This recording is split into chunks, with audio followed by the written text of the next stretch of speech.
gitu loh, bahwa saya berpikir Islam itu benar. Bukan Islam itu paling benar ya, saya mengatakan Islam itu benar. Itu saja. Mm-mm. Jadi saya Kapan? pikir dalam agama saya sebelumnya itu eh, seolah-olah kayak saya ini kayak bodoh gitu, menyembah patung yang mati gitu, Bunda. Sudah berapa lama Hmm. mualafnya? Eh, 4 hari apa 5 hari, lupa hari Bunda apa Masya esok. ini Allah. sempat Masya Allah, diskusi Masya sama Allah. saya Bunda ini. Ini Oh, Abang Kufra yang tahu.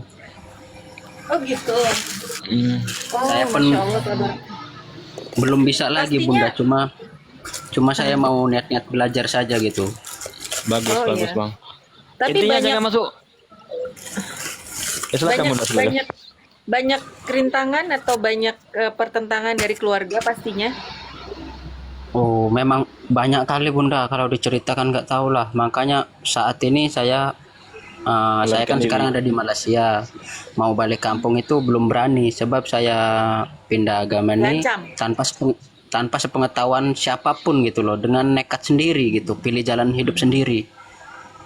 Jadi keluarga pun nggak tahu, Oke, baik. Tadi keluarga, kan saudara, dengan abang siapa tadi namanya? Dengan abang siapa Adi, namanya tadi? Adi. Bang Adi. Bang Adi. Bang Adi tadi menyatakan bahwa karena saya pikir Islamlah yang benar, satu. Yang kedua, saya berpikir kenapa saya menyembah benda mati gitu yang tidak bisa memberikan manfaat untuk saya. Bukan begitu? Iya. Nah, konsekuensinya adalah jadi Bang Adi harus banyak melihat membaca Sirah Nabawiyah. Bagaimana Iya. sahabat-sahabat itu, Bang, tentunya mereka hidup bersama Rasulullah. Ya, satu harus diingat, mereka hidup bersama Rasulullah. Mereka menghadapi tantangan bersama, mereka berjuang bersama-sama mensyiarkan kalimat la ilaha illallah. Nah, yang harus diingat bahwa Bang Adi sekarang mungkin dan situ udah pasti ada tantangan, ada ancaman, ada tekanan, segala macam lah ya. Yang harus diingat adalah bahwa kita saat ini tidak, kondisi kita saat ini tidak separah, siksaannya tidak separah para sahabat zaman dulu ya, zaman ketika Rasulullah. Gitu ya Bang Iya. Adi ya. Bagaimana Bilal bin Rabah ditimpa dengan batu panas. Bagaimana Ammar bin Yasir melihat menyaksikan kedua orang tuanya disiksa setiap hari dan sampai meninggal itu mereka membun-bun ya. Abu Jahal itu melihat ibunya bagaimana ditombak kemaluan sampai atas itu di depan mata.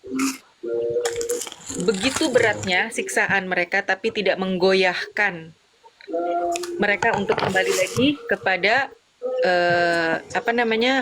agama Quraisy, kafir Quraisy yang pagan ya, yang menyembah berhala. Nah, artinya Bang Adi pasti ketakutan, rasa takut sekarang Bang Adi kan masih di Malaysia nih.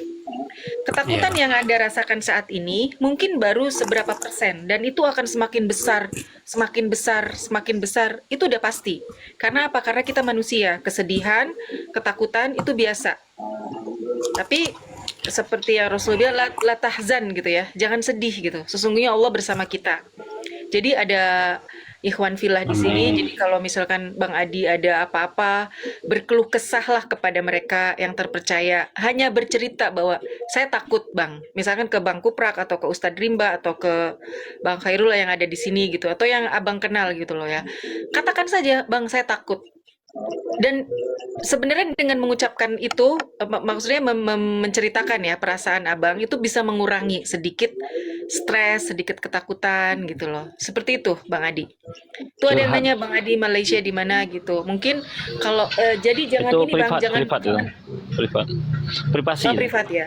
Ya, privat. Jadi jangan merasa sendiri, Bang Adi. Yang harus diingat adalah insya Allah Bang Adi dikelilingi oleh teman-teman yang baik yang selalu mengingatkan dalam kebaikan dan kesabaran. Dan sabar yang paling susah adalah Amin. sabar ketika kita melakukan ketaatan. Bukan sabar dalam kesulitan, bukan. Sabar dalam kesulitan kita nggak makan bisa puasa. Kita nggak baju kita cuma 1-2 sobek selama belum telanjang kita masih bisa menahan diri. Itu sabar dalam kesusahan gampang. Insya Allah gampang. Semua orang pasti melewati. Di dunia ini nggak ada orang yang nggak pernah melewati kesusahan. Kita bisa melewati itu semua. Tapi yang sabar paling susah adalah pada saat kita harus tetap taat kepada Allah. Pada saat kita harus mengikuti wahyu, mengikuti perintah. Qul in kuntum tuhibbunallah fattabi'uni. Jadi kalau kalian mencintai Allah, ikutlah aku, kata Rasulullah. Gitu loh. Jadi pada saat kita taat atas perintah Allah itu yang paling berat Bang sebenarnya. Sabarnya tuh di situ, sabar, harus sholat, harus belajar apa ya, banyak ilmu-ilmu apa agama gitu loh. Seperti itu Bang Andi. Mungkin saya udah kebanyakan. Silakan yang lain. Gini Bunda, saya ingin menanggapi di bawah, dibilangnya penipu lah, dibilangnya mau ala pura-pura. Saya yang tahu loh. Saya yang tahu, saya diskusi. Menurutmu Yesus siapa? Tuhan. Saya kasihlah ayat-ayat Bible. Iya, kadang itulah yang membuat saya bingung katanya. Tapi alhamdulillah. Biarkan saja bang, jangan dibaca ya. Iya, maksudnya saya jelaskan kepada orang-orang di bawah itu yang udah kepanasan, hidupkan AC Ustaz. Hidupkan AC. Oke, selanjutnya Di TikTok ini kawan-kawan sudah tahu aku semua, Pak Haji pun, Pak Ustadz pun, alhamdulillah sudah pada tahu. Saya bukan tipu, bukan apa. Buat apa tipu? Apa artinya tipu? Untungnya apa gitu loh? Gini juga Bang Adi, ya kan? Intinya istiqomah, jangan sampai goyang ya. Bahkan ini Bunda Ustazah, sampai di DM sama Edis loh.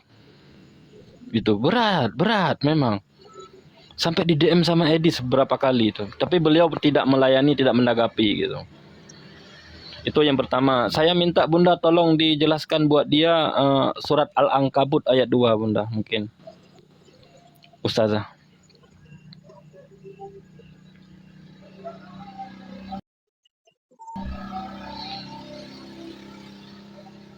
Apa itu, ada yang udah hafal Ustadz Bang Kuprak? Kalau artinya saya ingat. Apa?